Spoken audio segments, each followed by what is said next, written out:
Hello friends, जय Jagannath. Welcome back to my channel. आपण मैंने केमिति अछंती आशा करछि आपण मैंने भलर थिबे। मु भी भलर अछि। तो आज आमको आसवा पड़ला मौसी घर को। तो मौसी टिके देह खराब अच्छी। तो यही किछि दिन तले तो मौसी टिके स्टोन होता तो ऑपरेशन होता। तो टिके काम जेहेतु थिला तो आसी पार नथिलु। तो से देखा आसीचु। एबे जी देखाले आमर बड़ भाउज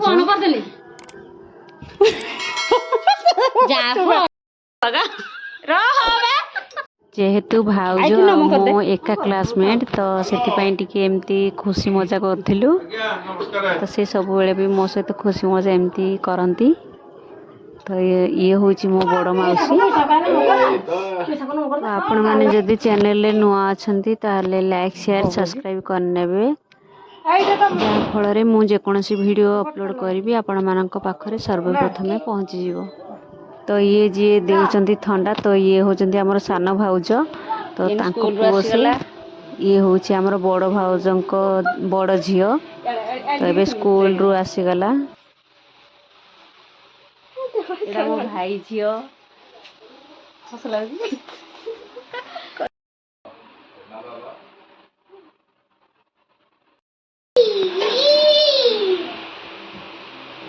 तो जेहेतु मौसी देह खराब अच्छी तो एमती भी लंच टाइम हो गलानी। तो आम मौसी कहलु तुम जल्दी खाई दियो। तो आम टे लेट रे एक्चुअली खाऊ। तो टाइम भी हो नाला आम टे जल्दी पहुँची जाइलु। तो तापर ये आम खाइबा भी बढ़ाई जाइथिला। तो आम भाउज आ मु एका संगे बसिकी खाई देइथिलु। ये मो मौसी तो यहीटा हूँ छात उपर ये किसी दृश्य रही।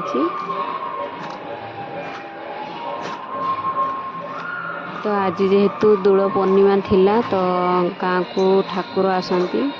तो एबे ठाकुर आसिकी पहुँची जीवे।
तो हाथ दे खाऊ।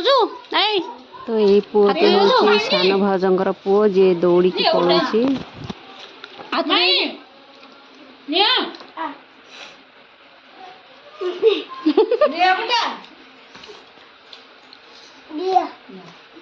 दियो दीदी तार बहुत चिंता।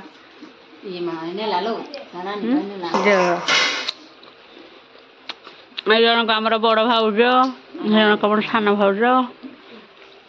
तो ये हूँ आम बड़ भाउजंकर मझिया झील आ बड़ झील को तो आपण मैंने देखी जामिस को धुए